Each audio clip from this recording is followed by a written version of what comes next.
Hello, my name is Nick Bright, scholar of East Asian religions. And I'm Proven Paradox, a guy with a lot of questions. And you're listening to Bright on Buddhism, a podcast where we discuss East Asian Buddhism, answering listener-submitted questions from listeners just like you, and introducing concepts of Buddhism that you may or may not be familiar with in a casual, conversational setting.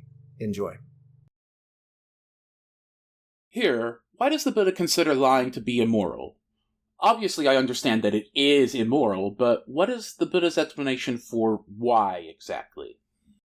This is a good question. The reason he says it's immoral is that to lie is to willfully cause delusion in another person. This could be a small delusion, or it could be a very serious one. Either way, it contradicts the spirit of seeking truth in all things. And what about lying by omission, or lying to save someone's feelings? Those too are immoral, but not as immoral as lying with malicious intent. The Buddha understands that people who are experiencing distress at a difficult truth are equally incapable of accepting that truth as people who don't know it at all. Thus, he teaches us to tell the truth at the appropriate time. When is the appropriate time? It is only when that truth will inspire compassion, loving kindness, or peace within the listener.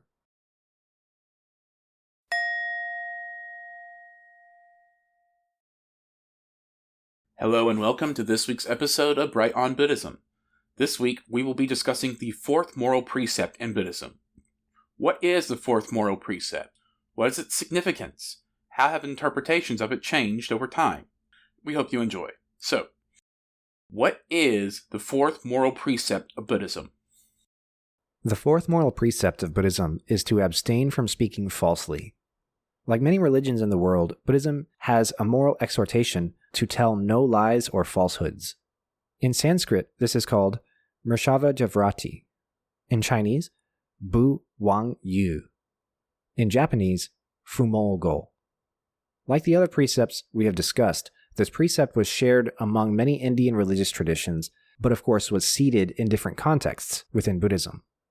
The reimagination of Dharma, Karma, and self versus non-self in Buddhism as compared to Brahmanism and Vedism lands on the same moral exhortations, but for different reasons. Although the answer may seem obvious, there is the important follow-up question to address: why is it immoral to lie in Buddhism? Many philosophers, religious thinkers, and others have debated this question and come up with many different interpretations and explanations. In so doing, many categorizations and definitions of lies have come about, which we will discuss momentarily. First, we should address the Buddhist answer to the question. Lying leads to false understanding, misinformation, and as a result, mental and emotional turmoil, delusion, and bad decision-making. Telling the truth can lead to these as well, but it's a matter of who caused it. If you tell a lie, you've definitely caused turmoil, delusion, and bad decision-making. If you told the truth, and the person had turmoil, delusion, and bad decision-making, then you didn't cause that feeling. The truth you told, or perhaps the person you spoke to, did. Thus, the result is on them. All the precepts flow forth from the first one, abstaining from violence towards sentient beings. This one, too, flows from that first one. Language and speech can be forms of violence and tools of harm. We can seed it in the concept of Buddhist human rights, like we've discussed before. It's anachronistic, but a possible way to understand how this all works. We've mentioned that some interpret the precepts in terms of corresponding to human rights. The precept of ahimsa corresponds to a human right to integrity of body.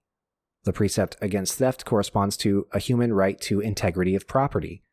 And the precept against sexual misconduct corresponds to a human right to integrity of body, sexual dignity, and sovereignty over one's body as well. The fourth moral precept, abstaining from lying, corresponds to a human right to the integrity of one's knowledge and of truth. The next rather obvious question is what constitutes a lie? We can be simple and easy and call it speech that misrepresents reality in any way. The sky is blue, but you say it's green. That would be a lie. However, it's never as simple as that. Some thinkers inside and outside Buddhism ask the question of intention. Is an unintentional lie as immoral as an intentional one? We may say no, of course, it isn't, because there was no malicious intent. Some are satisfied with that answer, but others are not. Some say that one should avoid unintentional lies as well because they reflect lacking mindfulness and critical thinking in what you hear, associating with liars, or being subject to misunderstanding and delusion yourself. There's also the question of intent with regards to helping or hurting. In English, we have this expression, white lies, meaning inconsequential lies whose purpose is to save somebody from some kind of harm that would come to them otherwise. According to context, these are sometimes seen as not being immoral, or being less immoral than lies with malicious intent. The detractors of that position argue that a white lie violates somebody's right to the integrity of their knowledge and of the truth, no less than a malicious one. Also, while someone may believe their intentions to be good, white lies are still manipulative in their own way, and thus can lead to harm. What is the fourth precept's significance? The issue we always fall back on with these precepts is definitions and interpretations. The precepts are very vague, and that leaves a lot of room for people over time to interpret them however they like, which means the precept is enforced and defined differently depending on who you ask. We'll speak to the range of interpretations of this precept later, but for now let's focus our discussion on the fact that this precept is the only one of the 5 to specifically morally categorize certain kinds of speech. We have discussed speech, language, and words in the context of Buddhism lots on the show. For more on this, check out episodes 18, 24, 110, our episodes on Shingon Buddhism, and our koan episodes, just to name a few. In Buddhism, words are karmic, meaning that every word spoken has moral repercussions that are either good, bad, or neutral. Words are dualistic, meaning that they exclusively refer to that which they refer to and exclude everything else. As a result, language is understood as an invention or a contrivance of an inherently deluded mind to communicate. However, because of its karmic and dualistic nature, it's fundamentally an inadequate way to capture reality. We've said before that the word cup and the mental referent we have for that word are arbitrary in their relationship, and neither the word nor the mental referent captures the totality of the actual object in reality. We have assigned this particular vocal sound to this rough meaning and this object, and we've assigned this object in reality to this vocal sound. But neither assignment is reflective of anything inherent about either the sound or the object. Because of this, in interpreting the fourth moral precept, there's an open question. Does it call on us to abstain from speech altogether? Since speech is karmic, dualistic, and inadequately captures reality and meaning, perhaps there is a false element to all speech. Some more extreme practitioners do take vows of silence, vowing never to speak, because they regard words as faulty tools for accomplishing misguided goals. If words cannot communicate the totality of an experience, and if the experience being spoken about is processed by a deluded mind, then the whole operation of cognition and speech seems futile. Even though that is all the case, language is a vehicle through which the Dharma is communicated. The sutras were originally spoken verbally, and then they were written down, and now are read aloud and recited and translated. The Buddha recognized that people must be taught somehow, and without speech, it would be very hard. That didn't stop him from using more than just speech to teach. All non-speech instructional actions would be covered by upaya or skillful means. It does mean, however, that he had to use speech skillfully. Thus, in Buddhism, it is argued that language, though inadequate, can be used to lead people down the right path. Eventually, language will stop being useful, but until then, it can be used as a positive vehicle. As a cause and as a result of this understanding, we have the fourth moral precept, defining what speech is good and what speech is bad. How have interpretations of the fourth moral precept changed over time? The scope of the precept has changed over the course of history. Early on, it was understood as relating almost exclusively to knowingly telling lies, but it has expanded to include malicious speech, harsh speech, and gossip. I mentioned earlier that this precept flows forth from the first one, and that is one of the reasons this precept came to include all forms of malicious, abusive, harsh, and unkind speech. Lies are harmful, but other kinds of speech can be harmful as well. We've also mentioned that the moral precepts have implications on one's everyday lifestyle. The precept of nonviolence against sentient beings means that being a hunter or a butcher is regarded as immoral. The precept against theft means that being a thief is immoral. And the precept against sexual misconduct regards sex work as immoral.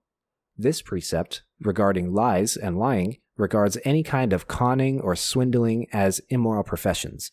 False advertising, data manipulation, intentional deception, scams, etc. are all immoral according to this precept. Considering this, some more conservative interpreters have even regarded fiction and theater as immoral. In medieval Japan, some Buddhist thinkers regarded plays as being false, deceptive, and vulgar because of their fictiveness and because of their perceived lowbrow entertainment value. This stance was also informed by a very specific non-Buddhist social, political, and economic agenda, but it pervaded nonetheless. Many of the other precepts have had very significant changes in how they were interpreted over the course of history, but this one is largely uniform. Besides the extreme cases I mentioned earlier regarding vows of silence and views regarding theater and fiction, the more moderate commands to abstain from lying, harsh speech, and malicious speech have been maintained. The Buddha was seen as the ideal with regards to verbal behavior, because that which he spoke was true, delighted people, and was spoken at the appropriate times. Thus, the ideal is maintained with three top priorities. First, value truth in speech. Second, value that which delights and inspires wholesomeness and devotion to compassion. Third, speak the appropriate, delightful truths only at the appropriate times. This third priority can be interesting. It's acknowledged that particular truths given at the wrong time can be harmful, or at least more harmful than truths given at the right time. Someone can tell the truth with malicious intent because they know it will be hurtful in a particular moment. Thus, it is on the practitioner to know when is the right time to share the truth. They have an obligation to share that truth completely and no matter what, but the timing is subject to context. The guiding compass for how to know the right time comes back to the idea of what would cause somebody to deepen their understanding in pursuit of the Dharma. If sharing something at a particular time would somehow cause a person to further realize the truth of impermanence, emptiness, or dukkha, then that is the best time to share. If sharing something while somebody is in a particular mindset would inspire them to be compassionate and kind, then that's a good time to speak that truth. However, if the opposite is true, it's different. If sharing that truth would cause the opposite of these results, then it's actually immoral to share the truth in that moment. It's not as bad as blatant lying, but it's still clumsy and unmindful or otherwise malicious and should be avoided. We hope you enjoyed this week's discussion of the fourth moral precept in Buddhism. Join us next week where we will be discussing Bodhidharma. Who is Bodhidharma? What is his significance to East Asian Buddhism? What are some legends about him? We hope to see you there. Thank you for listening. Thanks for listening, and we'll see you next time.